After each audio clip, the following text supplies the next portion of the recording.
Сәлем достар, бүгін өте дәмді болып шығатын манты дайындайтын боламыз.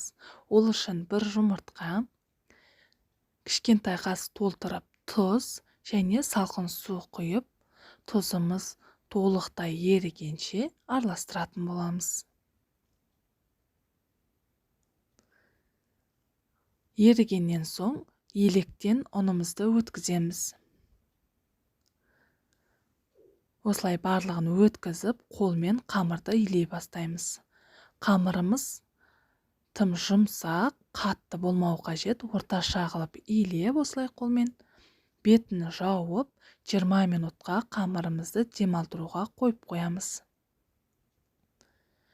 Енді салмасын дайындайтын боламыз. Салмасында менде тартылған ет, 5-6 дана орташа көлемдегі пияз, барлығын осылай ұсақтап турайтын боламыз.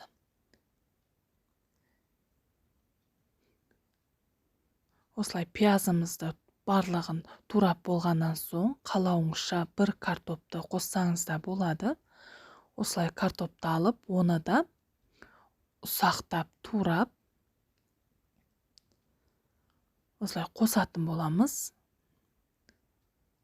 Мантымыз өте дәмді, сочный болып шығу үшін, осылай кішкене құйрық майды да қоссаңыз болады.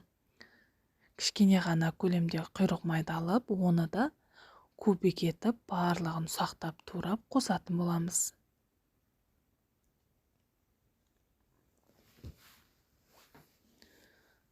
Барлығын қосып, енді үстінен бір ас қасық тұзымызды және бір ас қасық қара бұрышымызды қосып, қалауыңызша зіра қоссаңыз болады.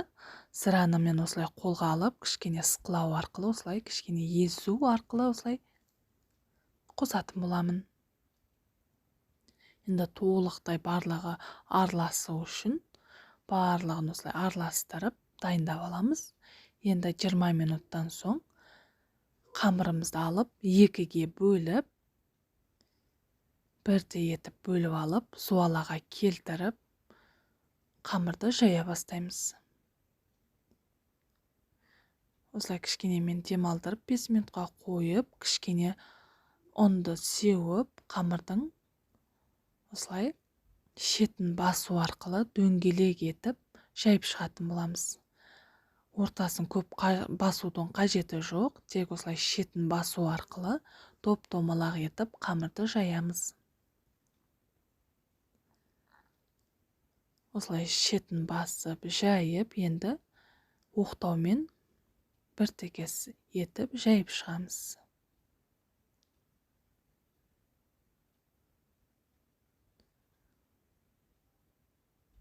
Осылай барлығын жайып, қамырдың көбінесе осылай шеттерін қатты салмақ салмай жайған дұрыс. Осылай жұп-жұқа етіп қамырды жайып аламыз.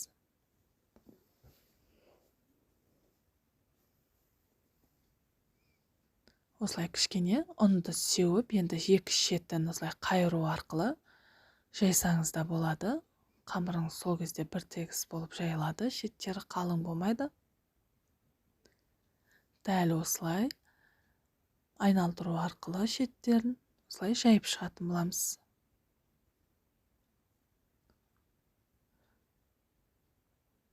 Тура осы видеодағыдай қамырды жаюларыңызға кеңес беремін. Бір тегіс болып шығады. Енді осылай біздің қамырымыз дайын, жұқа қамыр болып шықты. Енді осылай оқтауға орау арқылы төрт бұрышты етіп, енді кесіп аламыз.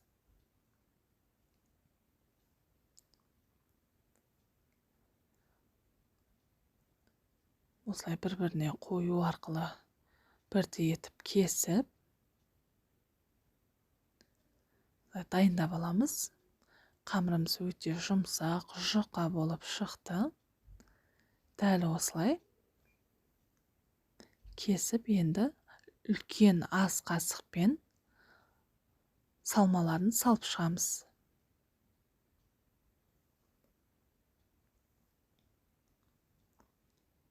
Осылай шеттерін қысу арқылы жақсылап салмаларды салып, көтеру арқылы осылай түйіп шығамыз.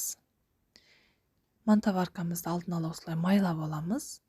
Енді бір-біріне тигізу арқылы осылай қойып, ешқайда жабыспайды бір-біріне.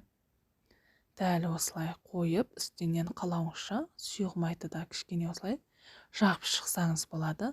Қайнап тұрған судың үстіне құйған маңызды манталарымызды осылай барлығын 40-45 минутқа пісіріп алатын боламыз. Осылай езілмейді, қамыры бір-біріне жабыспайды, өте дәмді болып шығады.